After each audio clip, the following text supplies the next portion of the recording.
Alhamdulillah, salatu wassalamu ala rasulillah wa ala alihi wa sahbihi wa mawala ma ba'd. Kita lanjutkan ngaji kitab Manzumah As-Sair ilallahi wad daril akhirah.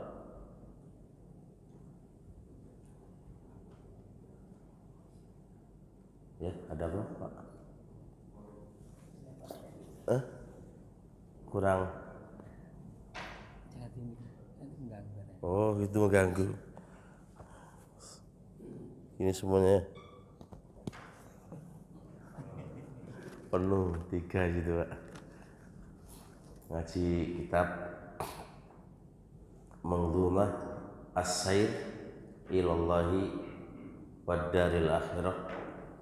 Bekal perjalanan kita menuju kepada Allah dan negeri akhirat. Yang namanya perjalanan otomatis butuh bekal, dan ini perjalanan yang amat jauh, perjalanan yang terjal, yang membutuhkan sangat banyak bekal. Lah, pertanyaannya, bekal apa yang kita harus butuhkan untuk menuju ke sana? Bulan kemarin nyampe berapa ini?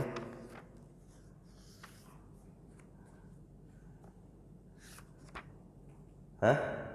Siapa yang nulis? Bulan, yang kelima. Baru 5 kah? Bunyinya apa itu? Coba. Apa? Min dzikrihi. Zikir.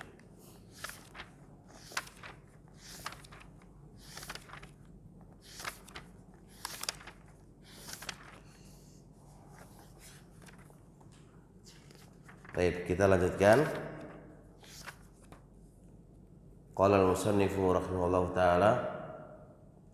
Bekal yang selanjutnya adalah al-ijtihadu fit ta'ati wal bu'du 'anil maksiati.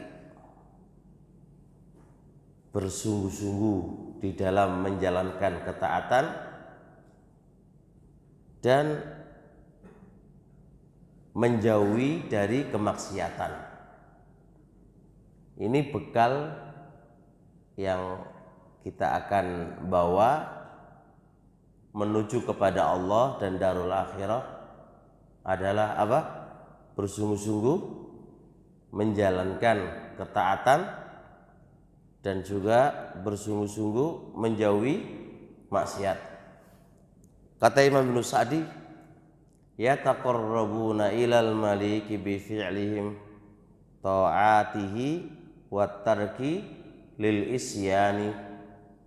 Yataqarrabuna, mereka semuanya orang-orang yang mau menuju kepada Allah itu, yataqarrabuna, mereka mendekatkan diri mereka ilal maliki, kepada Allah, bi fi'lihim, dengan cara mereka melakukan ketaatan kepadanya, dan dengan cara meninggalkan kemaksiatan kepadanya.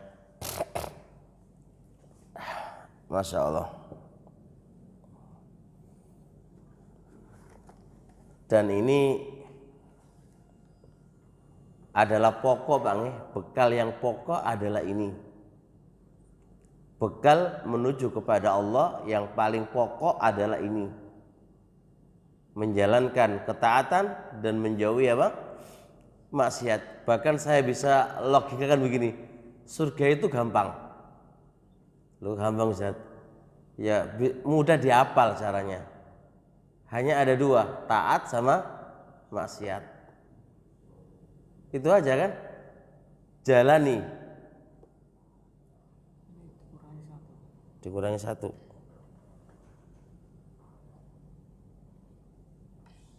Nah, ditekan ke sini lagi. Penuh ini.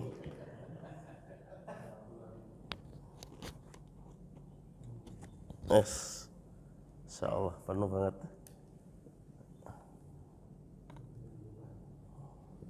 Beban berat ini, Pak. Sininya banyak nih. Udah, lagi? Kurangi lagi 1. Ya, jadi kan itu ya. Jadi surga itu ya tinggal kita menjalani ketaatan dan menjauhi maksiat. Sudah surga. Cuma masalahnya menjalankan ketaatan itu gak gampang. Menjauhi maksiat itu gak gampang. Ditambah lagi ada penghalang, penghancur amalan kita. Itu yang masalah. Itu yang susah. Itu yang susah. Wis sergep beramal soleh, sergep meninggalkan maksiat, ada lagi penghancur. Kadang gak ikhlas, kadang pengen riyaan wa sum'ah. Habis sudah semuanya. Habis semuanya. Ada lagi penghalangnya, sok sombong, merasa aman dari apa? Dari makarnya Allah. Aku sudah beramal soleh, begini. Aku sudah begini. Nah, masalahnya di sini. Penghalangnya itu banyak sekali yang itu bisa menghancurkan dirinya. Apalagi ikhlas. Kayak misal contoh, mohon maaf, takmir masjid ini ya, atau yang bikin taklim itu, pengennya jamaahnya tuh banyak. Ini kan tanda tanya ini, Pak. Anda ngadakan taklim itu karena Allah atau supaya jamaahnya banyak lalu wah? Hati-hati ini. Ini termasuk apa itu? Tipu daya syaitan. Jadi dilapangkan aja semua karena Allah. Ada orang, gak ada orang, itu no problem. Kita mencari bukan supaya manusia banyak dan orang yang ngaji banyak. Itu semua terserah Allah. Yang penting keikhlasan kita hanya untuk Allah Subhanahu wa taala saja. Sebab kalau sampai ada benih-benih ini, maka bahaya ini. Enggak bahaya ta? Ini bahaya banget ini, Pak. Ini bahaya banget. Hatta kita pengajar, mau banyak orang, mau enggak ada orang, itu enggak ada masalah. Karena kita mengajarkannya hanya untuk Allah. Bukan karena ada orang banyak, wah itu kan sedikit melempem. Ada sebuah kisah Abdullah bin Mubarak ketika ada seorang bertanya kepada beliau, saya jikalau hadir di suatu majelis kemudian jamaahnya banyak, atanasyat, saya itu semangat. Tapi kalau hadir jamaahnya Saidi, saya enggak melempem. Apa kata beliau? Bi'sa hadal majlis. Sejelek-jelek majelis adalah ini. Jadi, ayo ditata niat-niat kita. Semua hanya diperuntukkan lillahi azza wajal. Dorongan kita ngaji, dorongan kita mengadakan kajian hanya murni Allah Subhanahu wa taala. Yang menilai adalah Allah Subhanahu wa taala, bukan yang lainnya. Nah, itu yang jadi permasalahan. Perhatikan sifat wali-wali Allah Subhanahu wa taala, sifat orang-orang soleh selalu memikirkan bekal ini. bagaimana bisa bertambah ketaatannya, dan bagaimana paling tidak mengurangi lah, ojo tambah maksiat. Kalau iso ya gak maksiat sama sekali kan gitu kan. Berarti kan ada sebuah hadis qudsi yang menjadi acuan penting. Kata Rasulullah alaihi salatu wasalam, wala yazalul abdu yataqarrabu ilayya bin nawafil hatta uhibbahu. Selalu hamba-hambaku itu mendekatkan dirinya dengan melakukan perkara-perkara sunnah sampai aku itu mencintainya. Sampai aku itu mencintainya. Jadi perkara-perkara sunnah pun mereka menjalankan sampai Allah mencintainya. Ghayah, tujuan mereka yang paling utama adalah meraih cintanya Allah, meraih ridhonya Allah. Caranya piye? Tadi selalu apa? Menjalankan perkara-perkara sunnah. Wong sunnah wae dilakoni apa maneh? Apa maneh wajib. Dan mereka ini adalah muqarrabun. Golongan ada ashabul yamin wal muqarrabun. Ashabul yamin hanya mencukupkan yang wajib tok dan meninggalkan dosa-dosa dan maksiat. Hada ashabul yamin. Yang kedua ini yang bagus, muqarrabun. Orang-orang yang ingin dekat dengan Allah Subhanahu wa taala. Maka dia menjalankan semua bentuk perintah, baik itu sunnah maupun wajib, dan meninggalkan semua bentuk larangan, baik itu makruh atau haram. Bahkan perkara-perkara mubah yang tidak ada manfaatnya dia tinggalkan. Perkara-perkara mubah yang tidak ada manfaatnya dia tinggalkan. Kenapa? Karena ingin meraih apa? Meraih cintanya Allah. Mereka butuh bekal yang terbanyak, buku bekal yang banyak. Jadi bagi mereka waktu adalah ketaatan. Beda dengan sebagian ashabud dunia ya, waktu adalah uang. Mereka balik, waktu adalah pahala. Jadi perkara sunnah pun, perkara mubah pun tinggalkan Pak. Badal itu mubah loh ya. Badal itu mubah, itu ditinggalin. Karena mereka tahu saya butuh bekal yang banyak dengan ketaatan itu. Beda dengan kita Pak ya, mubah kok, ora ono masalah. Nonton apa? Nonton bola kok, ya mubah kok. Gitu? Mubah kok, ora ono masalah. Nonton apa nih Pak? Nonton voli, mubah kok, ora ono masalah. Nonton apa jenenge? Allah yang mubah lah gitu, nggak ada masalah. Bagi mereka enggak. Hatta mubah pun mereka jadikan ketaatan Pak. Sebagaimana ashabud dunia ya, nganggur pun bicaranya oleh duit. Nganggur pun bicaranya oleh duit. Itu ashabud dunia Pak. Ini enggak, bicaranya hatta mubah pun itu menjadi ketaatan. Bekal Pak, bekal. Ndelek bekal. Nah,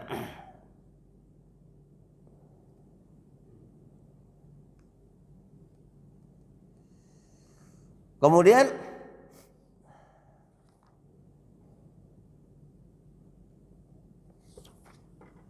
tapi ingat ini, mereka orang-orang yang bersungguh-sungguh dalam menjalankan ketaatan dan menjauhi kemaksiatan itu tetap diikat ma'at taksiri wan nukson.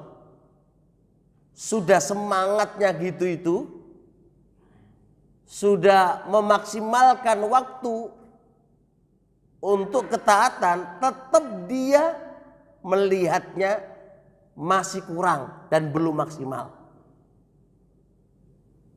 Kan ada orang merasa sombongan Pak ya, aku sudah begini kan gitu.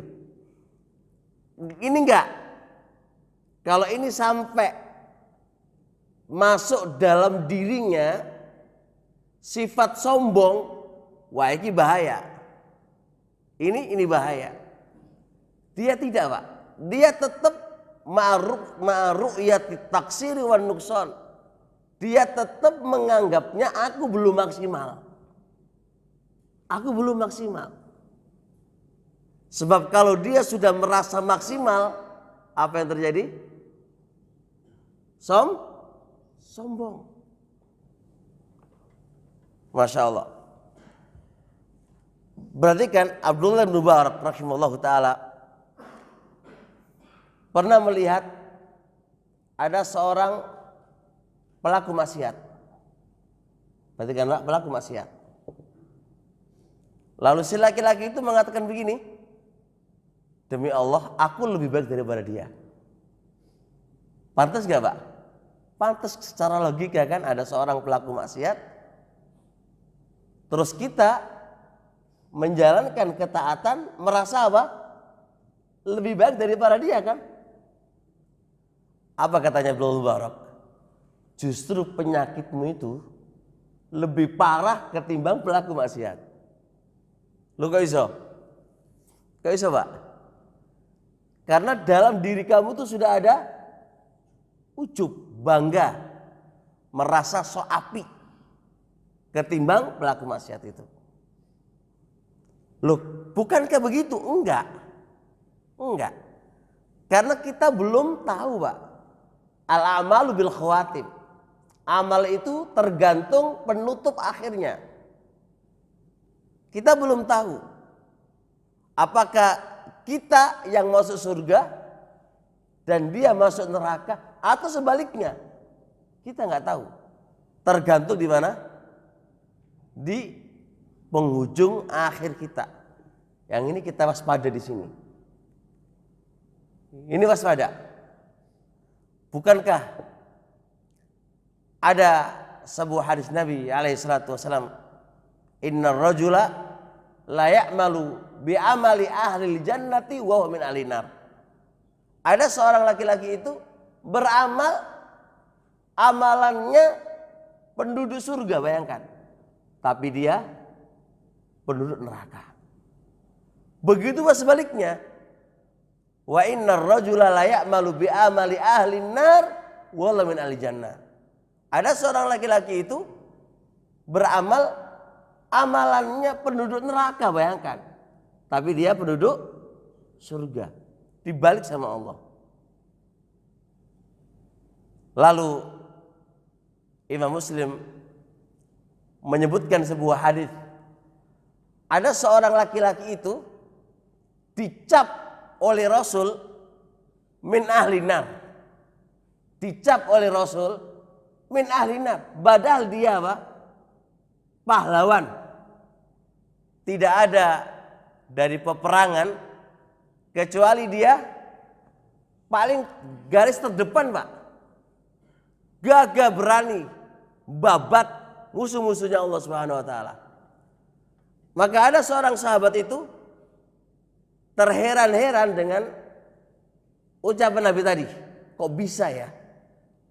Sahabat gak mungkin mendustakan omongannya Nabi. Tapi realitanya ini loh penghuni surga, amalan penghuni surga. Lu kok bisa? Ditelusuri Pak. Suatu kali dalam peperangan, dia yang dicap oleh Nabi itu di garis terdepan, bayangkan. Babat, membunuh banyak kaum musyrikin di tangan beliau. Tapi apa yang terjadi? Waktu itu dia terkena banyak tusukan. Dan dia nggak sabar, bayangkan. Dia nggak sabar. Kalaulah dia sabar sedikit saja, surga Pak. Dia nggak sabar, bayangkan. Maka dia pun menancapkan pedangnya di tanah dan dia pun jatuh, menjatuhkan dirinya di pedang yang ditancapkan itu dan mengenai dadanya lalu mati. Berarti dia bunuh diri, bayangkan. Makanya ayo kita memang semangat ibadah, Pak. Ayo kita semangat ibadah, tapi jangan sampai bangga diri. Harus kita selalu melihat kurang maksimal. Harus dari diri kita masing-masing itu harus meyakini dan selalu diwaspadai dengan kata aku nggak maksimal. Aku nggak maksimal. Sebab kalau tidak akan terjadi apa? Namanya bangga diri. Coba lihat. Dia pelajaran penting, Pak, pelajaran penting itu. Dia apa coba? Dia sudah mengorbankan nyawa, harta, seluruh yang dia miliki untuk meraih surganya Allah, Pak. Tapi dia nggak perhatikan. Dia nggak perhatikan bahwasanya ada hal-hal yang bisa merusak amalannya dia. Yaitu apa? Yaitu bangga diri. Maka itu sahabat, Pak, di zamannya Nabi, apalagi kita. Penyakit ini akan datang berganti detik demi detik, berganti waktu, selalu menghampiri kepada kita semuanya. Maka harus waspada. Anda yang berbuat ketaatan, mengumpulkan orang, membuat masjid, mengadakan taklim, bersyukur kepada Allah ala hadhihi nikmah. Tapi antum harus perhatikan, ini enggak apa-apa ini. Ini apa ini kan? Ini adalah bagian kecil. Itu pun enggak maksimal. Jangan sampai melekat kata bangga dalam diri kita dengan amal yang kita lakukan. Ibnu Qayyim rahimahullahu ta'ala menyebutkan suatu kasus. Ada seorang laki-laki itu sepanjang malam dia sholat malam. Sepanjang malam, Pak, sholat malam. Masya Allah, bagus, meraih bekal untuk akhirat dia, Masya Allah. Lalu dia meremehkan kepada temannya yang dia tidak sholat malam, hanya tidur aja kerjaannya. Di pagi hari dia mengatakan, ente itu ngapain turu aja? Ente ngapain turu aja? Bayangkan, Pak. Maka katanya Ibnu Qayyim, demi Allah, masih mending orang yang turu aja, Pak, itu masih mending. Sambil dia menyadari atas dosa, bukan dosa, Pak ya, atas turunya itu dia menyadari atas kekurangan dia dan menyadari atas kelalaian dia, menyadari itu lebih baik ketimbang apa? Sholat malam tapi ada kesombongan, ada ujub, ada bangga diri, masih mendingan itu, Pak. Ini menunjukkan merawas, ini penyakit parah ini. Dan ini biasa menimpa kepada siapa? Orang-orang soleh, orang-orang ahlu taat. Enggak mungkin menimpa kepada ahlu ma'asi, Pak. Pelaku maksiat ada, syubhatnya itu ada. Apa syubhatnya? Allah Maha Pengampun dan penyayang. Maksiat piye wae ora ono masalah gitu kan ya. Wong Allah Maha Pengampun. Ya benar, Allah itu Maha Pengampun dan penyayang. Tapi apakah ada disayangi atau kan belum jelas. Jadi masing-masing ada syubhatnya, ada penyakitnya. Pelaku maksiat ya ono penyakiti. Pelaku ketaatan pun juga ada penyakitnya. Oleh karenanya, ayo semangat menjalankan ketaatan kepada Allah, memaksimalkan waktu untuk mentaati Allah Subhanahu wa taala dan juga berusaha semaksimal mungkin menjauhi maksiat kepada Allah Subhanahu wa taala. Tapi harus hati-hati, jangan sampai terkena penghancurnya. Nanti dia kasarobin bikiatin yaksabuhu dhama'anu ma'an, seperti fata morgana nanti jadinya. Dia menyangka itu adalah air, ternyata lam yajid fi syai', enggak mendapatkan apa-apa kan, fata morgana. Sebagaimana kita menyangka dua amalan wakil, baru ketika di akhirat hari yang kita butuh amalan-amalan itu ternyata habis, enggak ada semuanya. Nasallallahu salama wal afiyah.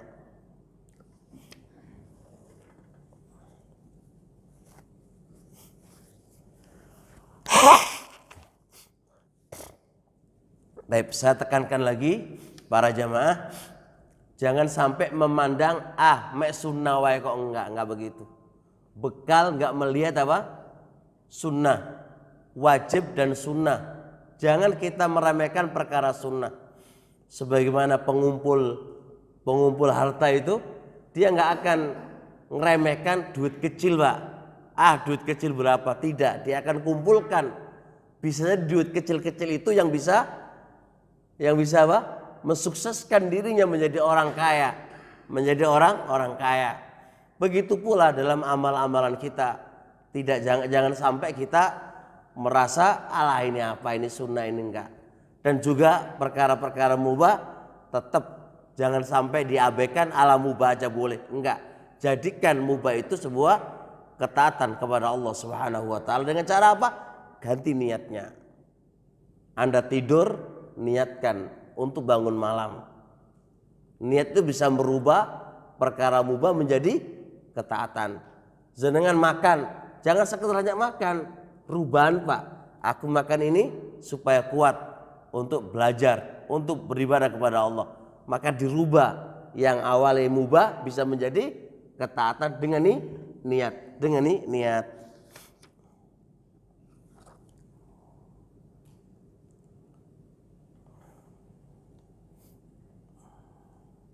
Kemudian selanjutnya qala Imam Ibnu Sa'di rahimahullahu taala, bekal selanjutnya as-sabru, bersabar. As-sabru, bersabar.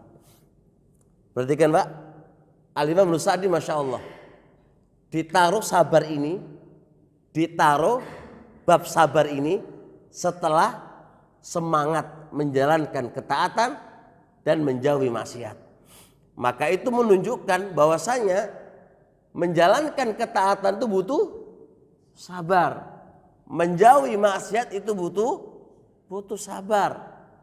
Dan poin ketiga apa? Sabar dari takdir-takdir Allah yang tidak menyenangkan. Nah, sabar ini adalah juga poin penting untuk bisa mencari bekal, Pak. Kalau nggak sabar, nggak bakal bisa Anda itu mengumpulkan bekal-bekal yang banyak. Kayak orang pengumpul dunia, Pak. Kalau nggak sabar, nggak akan duitnya bisa terkumpul. Gimana? Karena sabar itu adalah faktor terbesar Anda itu berhasil. Faktor terbesar Anda itu berhasil. Dalam mengumpulkan ketaatan dan pahala pun, faktor terbesarnya adalah apa? Adalah sabar. Sabar. Taib. Qala Imam Ibnu Sa'di rahimahullah taala,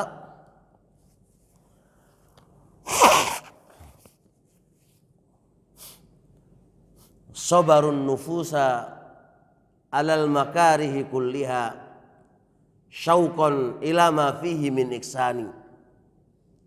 Mereka itu ketika perjalanan mereka menuju kepada Allah, menyabarkan diri mereka atas apa-apa yang tidak dia sukai. Menjalankan ketaatan itu berat dan itu nggak dia sukai, tapi dia berusaha menahan nafsunya untuk itu. Bersabar dari kemaksiatan itu juga berat dan nggak disukai, maka dia pun bisa menahan nafsunya terus tetap bisa bersabar. Taib. Menghadapi takdir Allah Subhanahu wa taala yang tidak kita sukai itu juga berat. Maka dia pun berusaha untuk bersabar untuk itu. Kenapa kok begitu? Syauqan, karena mereka itu rindu di balik itu, rindu ila ma fi min ihsan, rindu di balik itu ada kebaikan yang Allah akan berikan kepadanya, rindu kepada ganjaran yang Allah berikan kepada orang-orang yang sabar, rindu kepada hikmah di balik itu berupa kebaikan yang Allah telah berikan kepadanya. Baik. Jamaah yang dimuliakan Allah Subhanahu wa taala, sabar itu apa? Sabatun lil qalbi, ketetapan hati. Itu namanya sabar. Sabar itu adalah ketetapan hati. Baik dalam menjalankan ketaatan butuh kekokohan hati. Baik dalam meninggalkan maksiat butuh apa? Kekokohan hati. Baik dalam menerima takdir-takdir Allah itu juga butuh kekokohan hati. Maka sabar itu berarti ada 3. Sabar itu ada 3, Pak. Yang pertama apa? Sabar menjalankan ketaatan. Kayak jenengan ngaji ini kan butuh sabar, Pak. Gimana? Ngantuk-ngantuk ditahan. Ini butuh sabar. Yang ngantuk. Nah, ini butuh sabar ditahan. Yang ngantuk butuh sabar. Enak kan Pak, baru subuh itu turu, enak kan? Mulai turu, enak banget. Tapi jenengan masih ngaji kan? Ini butuh kesabaran. Apalagi ngaji terus enggak pengennya sendean aja. Ini sendean Pak? Apa sendean? Bersandar. Padahal kalau di buku-buku adab itu ngaji bersandar itu kurang api. Kita pengennya senderan ya Pak ya. Nah, bersabar atas itu. Pengennya sembujung ya Pak ya. Sambil kayak nonton bola dulu Pak ya. Sembujung, pengen karo mangan, karo ngombe. Jenengan lawan. Butuh sabar kan Pak. Untuk meraih apa? Ilmu. Butuh sabar. Kalau nggak sabar, buyar. Kalau nggak sabar, buyar. Lah piye? Tapi ingat, kenapa kita sabar? Kata beliau, karena rindu di balik itu, Pak. Itu yang paling penting. Sebagaimana kita orang-orang yang pingin sugih, pingin kaya, bayangkan. Hujan, dia tetap kerja, Pak. Sakit panas dikit, sakit tetap kerja, Pak. Nggih, kepanasan kayak wayang ini iki. Pewanasnya Pak, tetap berangkat kerja, Pak. Kenapa coba? Karena ada kerinduan apa? Oleh duit. Jadi dia sampai begitu itu karena duit. Karena duit, Pak. Kalau nggak duit gak bakal melaku, Pak. Yang mendasari kenapa kita kok sampai sewabar melawarat dalam duit Pak ya, sampai diseneni bosnya tetap berangkat, ya toh, disindiri karo bosnya tetap berangkat wis. Bahkan sebagian orang pun potong jenggot pun ora ono masalah, seperti duit, ya toh.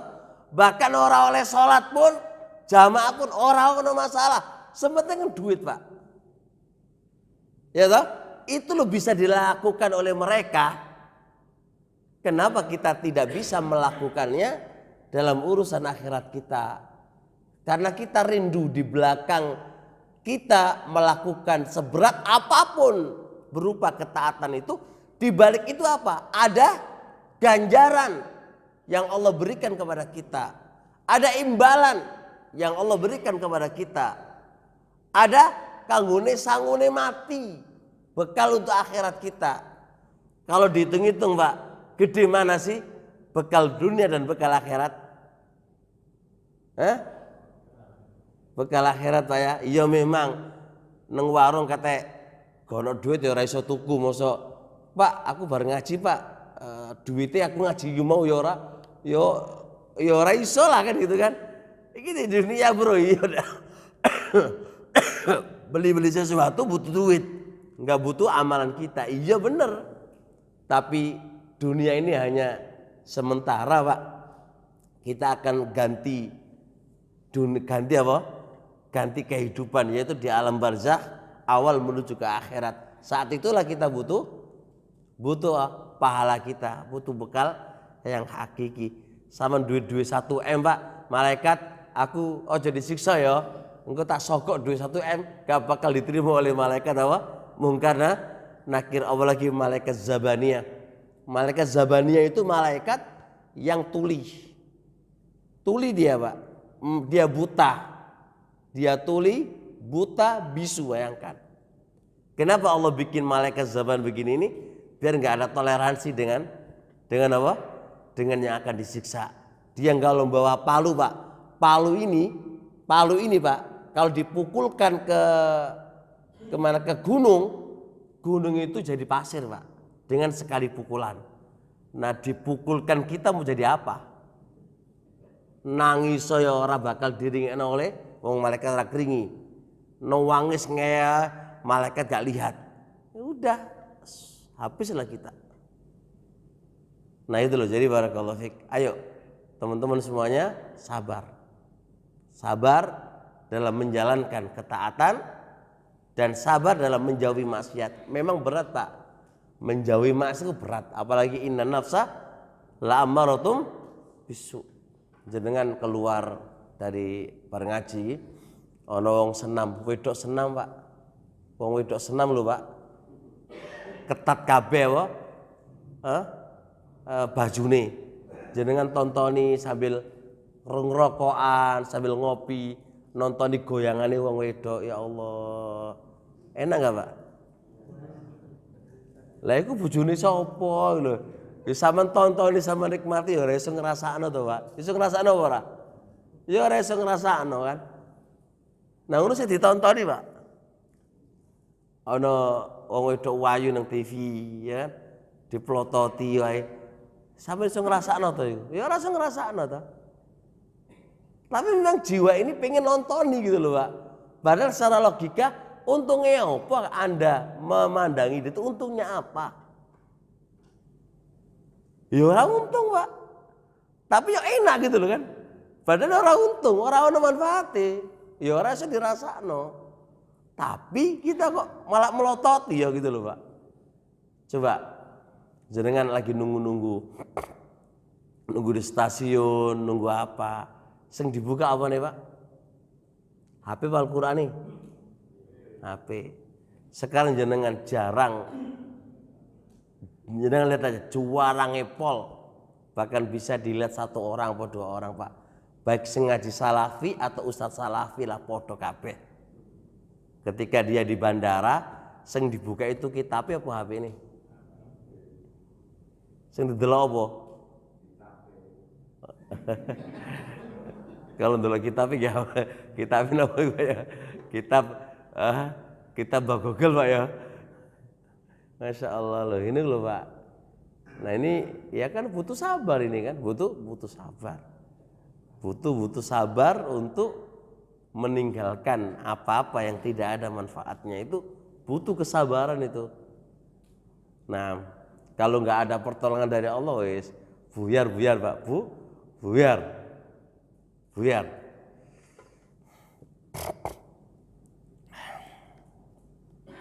Taib. Ibnu Qayyim mengatakan begini,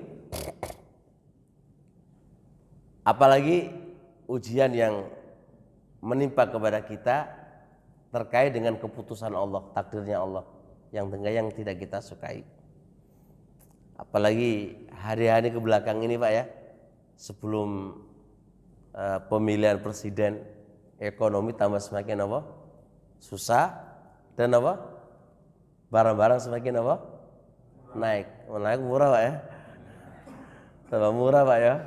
Nah, beras tambah larang dan seterusnya, mumut kan Pak ya. Duit gak ono, anak tambah akeh, biaya tambah banyak, pengeluaran dan pemasukan tidak Seimbang. Pemane? Oh, wes apa maneh anake dan istrinya permintaannya aneh-aneh dengan adanya online, ya kan? Jaluk ngene bar ngene ditukokno ngene seono wae. Bareng diseneni tukaran, Pak.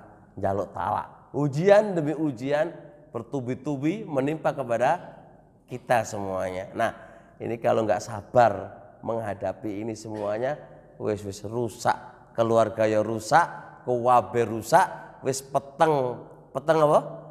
Peteng matane wis enak nyolong wae wis. Ya toh? Peteng nggak? Peteng, wis gelap udah, enak nyolong wae wis. Wis nyolong wae. Nah, inilah keadaan ini kita membutuhkan kesabaran atas ujian yang menimpa kepada kita. Karena sabar ini saya katakan tadi, Pak. Sabar ini saya katakan bekal paling utama untuk meraih ridhonya Allah. Bekal paling utama untuk meraih surganya Allah. Bekal yang paling utama bisa menuju kepada Allah Subhanahu wa taala. Apalagi ibu-ibu ini saya kasih tahu, Pak ya. Ibu-ibu itu kelemahannya di mata. Jadi kalau ibu-ibu itu kalau bisa itu mendingan buta. Maksudnya buta itu ya orang mesti buta beneran gitu loh, Pak. Wis orang sekian nyekel HP, dekek nang omah wae itu lebih aman.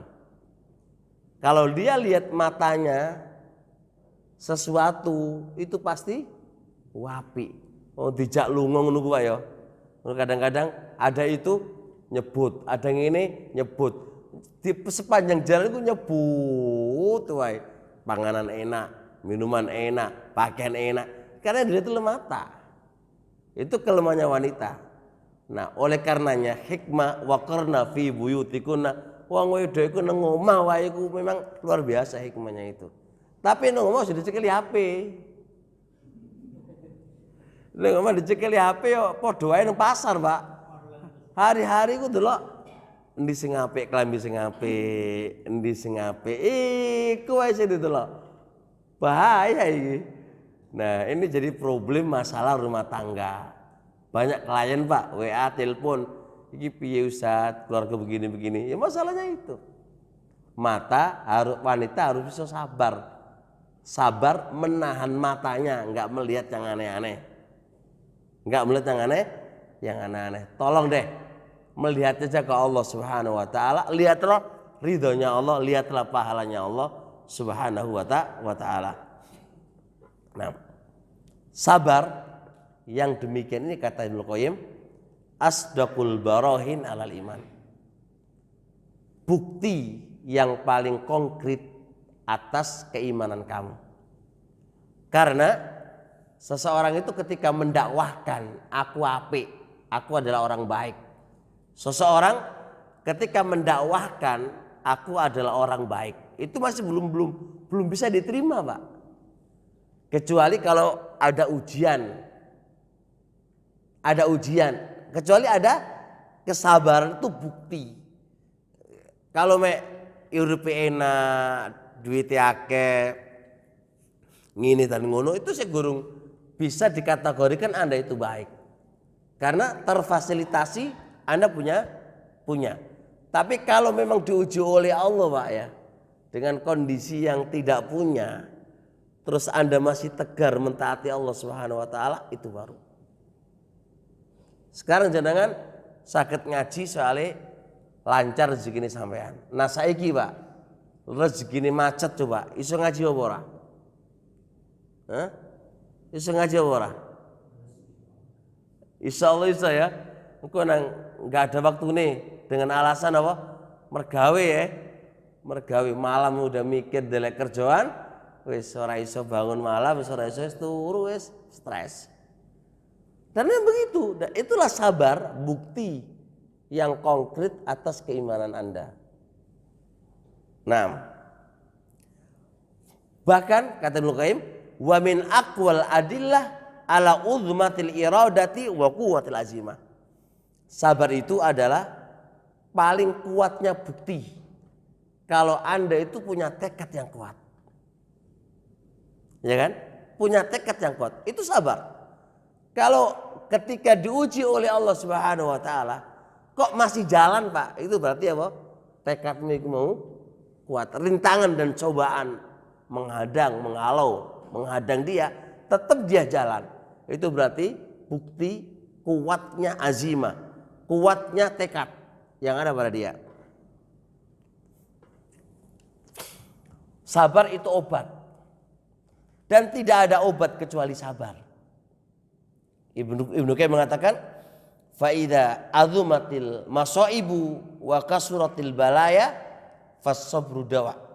Apabila musibah-musibah yang menimpa kepada kita itu besar dan ujian demi ujian menimpa kepada kita itu banyak banget. Apa kata beliau? Maka sabar adalah obatnya. Enggak ada obat kecuali sabar, Pak. Nah, wa idza adumal jazau fasabru jala. Apabila kita berkeluh kesah nih, berkeluh kesah, hidup kayak gini, hidup gini, berkeluh kesah, maka sabar sebagai jala, sebagai apa? Sebagai penerang bagi dia, sehingga dia tidak berkeluh kesah lagi. Nah, fa idza adlamatid dunya waswaddatil hayatu, dan apabila dunia ini menjadi gelap bagi dia dan menjadi hitam bagi dia, wis matanya gelap, dunia gelap wis. Dunia gelap bagi dia. Kalau udah gelap gimana, Pak? Bunuh orang bisa bunuh loh, ngerampok bisa ngerampok loh, itu kan gelap. Maka fasobru dhiyaun, maka kesabaran itu sebagai lampu bagi dia. Lampu, Pak. Maka sabar itu adalah obat. Sabar itu penerang, Pak, dalam kondisi semisal ini. Tapi sabar tuh enggak kok gampang, Pak. Lambene wae ngomong iso, Pak, ya. Kayak kita ini ngobrol nih, gampang ngomong, Pak. Ngomong ngasih ceramah bab sabar gampang. Tapi kalau itu nimpa kepada saya, kira-kira iso nglakoni apa ora? Guru mesti iso nglakoni, Pak. Guru mesti. Kenapa? Karena sabar itu beriring dengan keimanan dia. Sabar itu akibat dari keimanan, Pak. Kalau keimanannya api, insya Allah bisa sabar. Tapi kalau keimanannya mau elek, mana bisa sabar? Jadi beriring. Hari ini mungkin keimanan kita tinggi, iso sabar. Mene belum mesti iso sabar dengan apa? Keimanan kita yang lagi turun. Bisa dipahami nggih? Paham nggih? Jelas ya Allah. Nah, berarti piye Ustaz iki? Ya harus sabar piye. Iki obatnya dari sabar kok. Nah, terpenting dari ini, kalau ada ujian yang datang kepada kita, taati malas. Gimana ini, nggak bisa ini, wong ini kan bekal menuju kepada Allah kan. Dulu sebelum ada ujian, sholat 5 waktu berjamaah rutin. Ngaji ini insya Allah rutin wis. Bahkan ngaji les bahasa Arab rutin wis. Karena nyaman, Pak.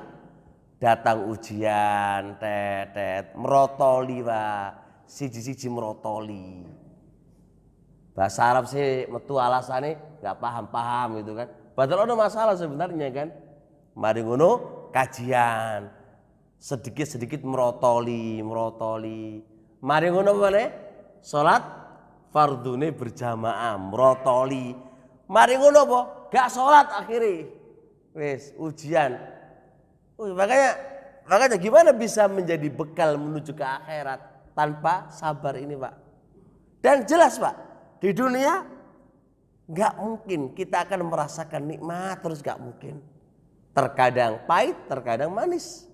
Terkadang menyenangkan, terkadang menyakitkan, terkadang bikin kita tertawa dan bikin kita sedih. Nggak usah jauh-jauh, istri kita lah, Pak. Terkadang gawe kita seneng, terkadang gawe kita seneng. Iya ora? Kok meneng wae ya ora? Iya. Kadang seneng, kadang apa? Seneng. Kadang seneng, kadang seneng. Itulah kan. Nah, ini kan ujian, Pak. Gimana caranya kita bisa menjalankan ujian-ujian tadi. Nah, sabar adalah maqamah minal ubudiyah. Sabar dalam 3 perkara tadi itu adalah wujud pengabdian Anda kepada Allah Subhanahu wa taala. Wujud pengabdian Anda kepada Allah. Coba bayangkan, kita diuji oleh Allah Subhanahu wa taala dengan apa-apa yang tidak kita sukai, tetap menjadi abdinya Allah. Tetap menjadi abdinya Allah. Maka berarti sabar adalah wujud pengabdian Anda kepada Allah, wujud abdinya Anda kepada Allah Subhanahu wa taala.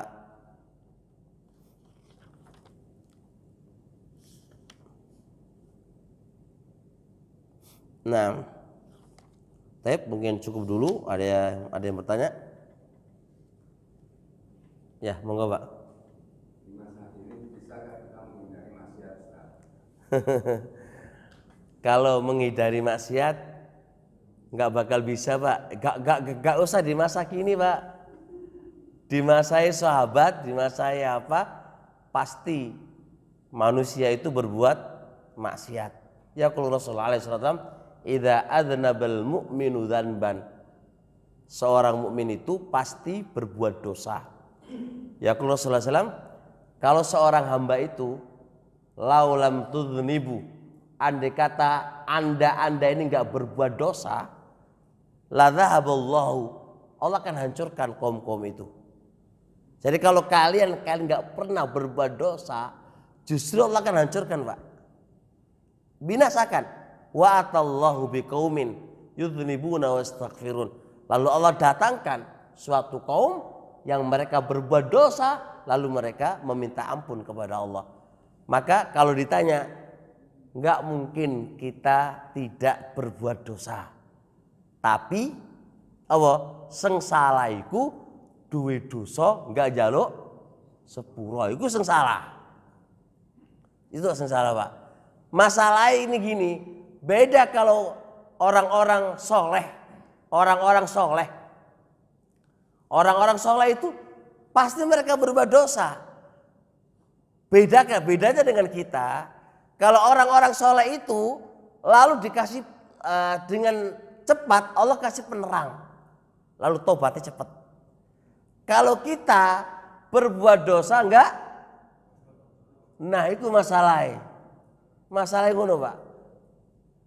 Kayak contoh, awak dhewe iki enggak ngaji, enggak belajar tentang agamanya Allah. Itu lagi biasa Pak, itu Allah, lapong ngaji barang loh. Padahal Anda kalau kata dulu kayak ini, bodoh tentang Robnya, bodoh tentang syariatnya, itu penyakit dan dosa.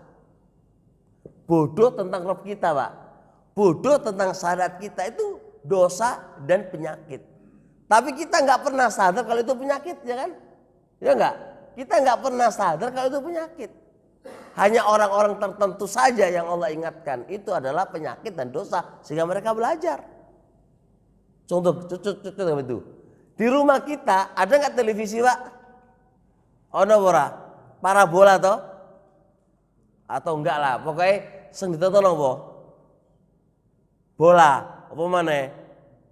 Sing ngono lah. Enggak, kita nggak sadar menaruh TV di rumah, TV yang umum Pak maksudnya, dan ditontoni oleh anak-anak dan istri, itu tahu nggak kalau itu bahaya? Orang-orang khusus aja kalau ngerti kalau itu bahaya Pak.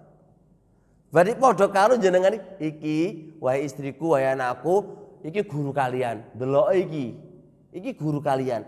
Maka nih bojo sampean, anak sampean, ilmu nih kau di TV ku. Kita nggak tahu kalau itu sebuah malapetaka. Hanya orang-orang khusus saja lah, masalah begitu Pak. Jadi berapa banyak hal-hal yang kita lakukan nggak sadar kalau itu salah. Beda dengan zaman dulu. Makanya kalau kita dituntut nggak berbuat dosa nggak iso. Oke, nggak ada perempuan. Apakah maksiat tergantung dengan perempuan? Tidak. Lisan kita ngerasani Pak Darukut nih.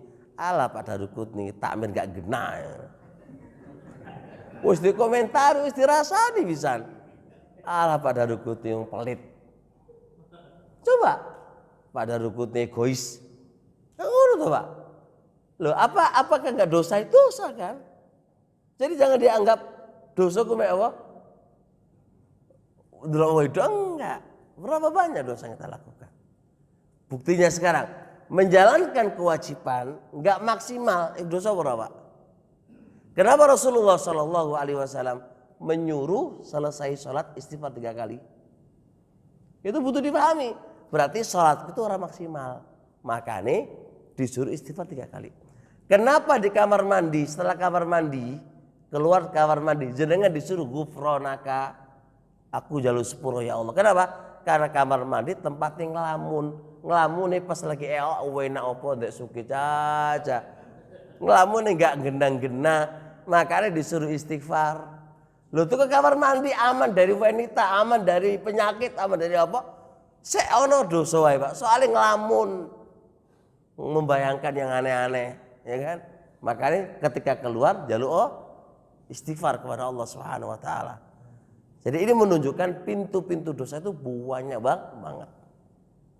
Wis toh, kesimpulannya awan dhewe iki padha dosane akeh. Tinggal apa Pak? Tinggal istighfari dikencengi. Njaluk kasih sayangnya Allah dikencengi. Bisa dipahami? Nggih, sip. Ada apa lagi? Nggih, Pak. Tapi sabar itu kan ada batasnya. Misalnya ada orang mengkritik barang, terus barang itu dikritikan sama orang lain, orangnya ditagih dapat banyak. Gimana sah? Masa sabar terus saja? Ucapan orang bilang sabar nggak ada sabar ada batasnya salah. Sabar tuh nggak ada batasnya Pak. Jadi sabar di dalam agama kita itu nggak ada batasannya. Yang ada batasannya adalah sabarmu itu. Paham gak? Jadi sabar itu terbagi 2. Ini biar nggak salah paham ini. Harus saya rinci Pak. Kalau sabar tinjuan syariat itu nggak ada batasannya. Tetap awakmu dikon sabar. Ya kan? Karena kesabaran itu sebuah kebaikan. Iya, jaminannya surga. Dalil-dalil yang datang itu umum, nggak ada batasannya sabar sampai sekian. Enggak. Cuma masalahnya sabar itu kan terkait dengan kitanya, Pak. Kitanya yang ada batasannya. Ustaz sabar-sabari. Wah, saya ngono wae. Lah kan. Itu kembali ke dirinya Anda. Yang ada batasannya itu dirinya Anda. Anda lagi turun imannya, makanya sabari entek. Soalnya turun imannya saat jenengan lagi nagih utang nih. Pak Daruketi utang jenengan nih, soalnya apa masjid itu apa jenis kurang terus utang sama jenengan. Ditogeh-tageh Pak Daruketi jawab yo tok wae. Sama lagi ngamuk karena ditagih kok. Ya yo wae lho piye. Wis sampean muring-muring. Nah, saat itu sabare sampean entek. Kenapa entek? Imane sampean turun, makanya sabare entek. Coba kalau imane sampean naik, ora bakal nyeneni Pak Darukutni. Paham nggih? Makanya saya bilang, saya tidak menyalahkan bahasa sabariku ono enteke. Dan saya katakan apa? Ya, dengar rincian tadi. Sabar ono enteke bagi Anda yang imannya turun. Wa illa sabar secara hukum syariat nggak ada habisnya. Tetap disuruh sabar. Makanya kata Allah, wa in kana dzu usratin fanadhiratun ila maisarah. Jikalau awakmu iku ngutangi wong, lalu wong sing sampean utangi iku punya kesulitan dalam pembayaran hutang, fanadhiratun tunggu di masa kalau dia punya duit. Itu menunjukkan awakmu sabar sampai dia punya apa? Punya duit. Nah, karena kita nggak punya iman nggak punya iman. Imane turun, yuk ngamuk wae, ngrasani dan seterusnya. Awakmu diseneni mau dirasani karena imane lagi turun. Bukan itu Ustaz. Maksudnya itu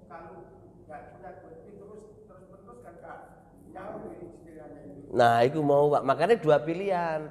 Jenengan sabaro, ikhlaskan atau pripun. Kalau dia punya duit, ini syariat nih, kalau ada syarat. Kalau orang yang hutang tadi memang nggak gelem nyaur dan dia memang punya duit, maka caranya apa? Anda ke pengadilan sampaikan ini orang punya utang sama ana dan dia nggak mau nyaur, nanti pihak pengadilan yang memaksa dia untuk menjual barangnya. Jangan tengkara nanti itu. Ada aturan mainnya. Ada aturan mainnya. Nah kalau Pak Daruku tidak gelem nyaur Pak, sudah karena duit jadi kan tinggal ke pengadilan, laporkan. Datanya sampaikan ke pengadilan, Pak Darukut nih punya hutang sama ana 1M, dia punya duit ya gelem nyaur gitu. Atau jenengan wis tak kasihkan wae lah ke Pak Darukut nih, apalagi untuk masjid kan gitu.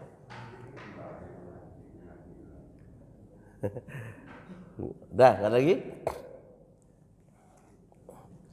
Ya mau juga Pak, nagih hutang butuh sabar, ojo sampai ngomongin sing aneh-aneh. Ngomongin aneh tambah dosa Pak, pripun? Ya toh? Butuh sabar lho Pak. Ringan lho iku, ringan. Nah jenengan kate wis diutangi, mari ngono gak gelem nyaur, jenengan lak ngomong ae to, bahkan ngrasani kanca-kancane, ya ora? Iya Pak Daruku dirasani ngene entek-entek. Butuh sabar.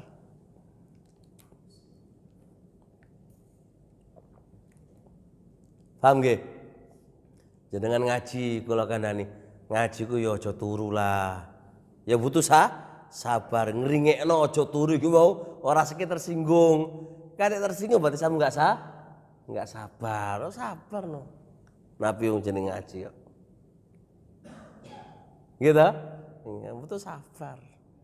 Enggak sabar buyar kabeh, Pak. Aku ngadapi jenengan nah ini modele ngaji nang ngene modele enggak sabar, ya aku ora gelem ngaji. Ya butuh sabar loh. Podo sabare.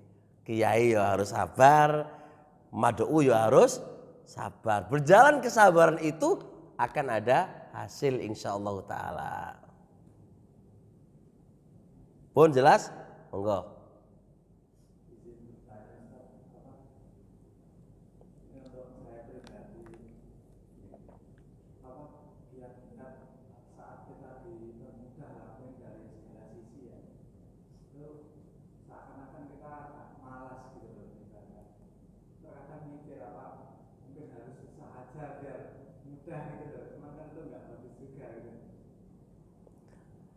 Iya, kabeh ku ono ujiane.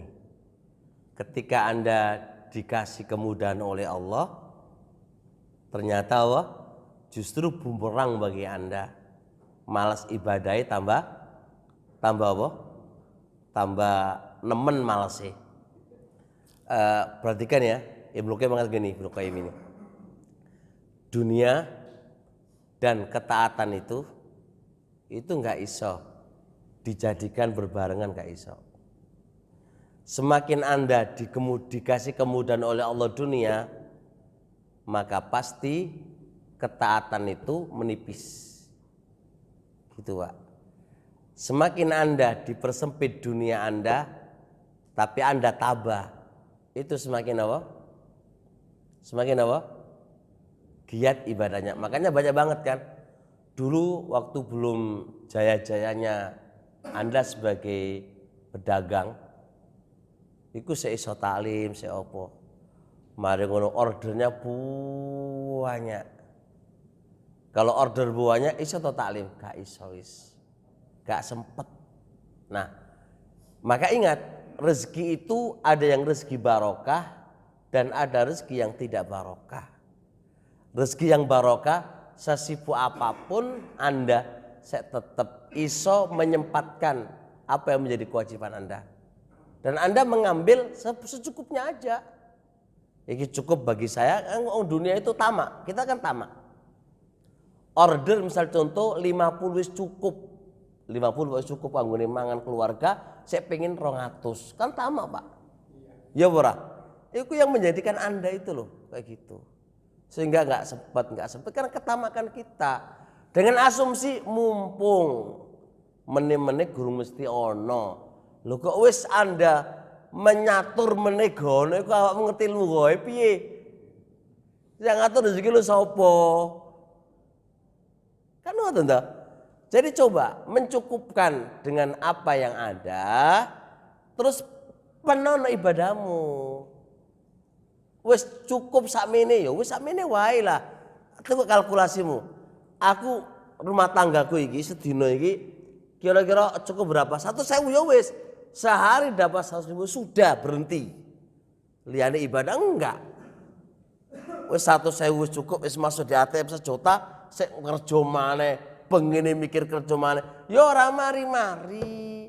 Nah kate gak mari-mari, repot kabeh urusane. Jadi coba memanage dari diri sendiri. Ojo terlalu tamak karo dunia. Makanya jarene Hasan al-Basri. Wallahi a'rifu anna rizki, demi Allah aku ngerti bahwasanya rezekiku itu la ya'khudhu ghairi, orang lain gak bakal ngambil dari aku. Fatma'anna qalbi, aku tenang hatiku. Sing manci rezeki ana punya kaidah tentang cara mencari rezeki, Pak. Mungkin kita bahas kapan, mungkin ini penting juga kaidah dalam mencari rezeki. Biar kita nggak bingung, ono rezeki banyak bingung, ono rezeki bingung, ya nggak? Ono rezeki bingung, ono rezeki akeh bingung. Sing enak piye?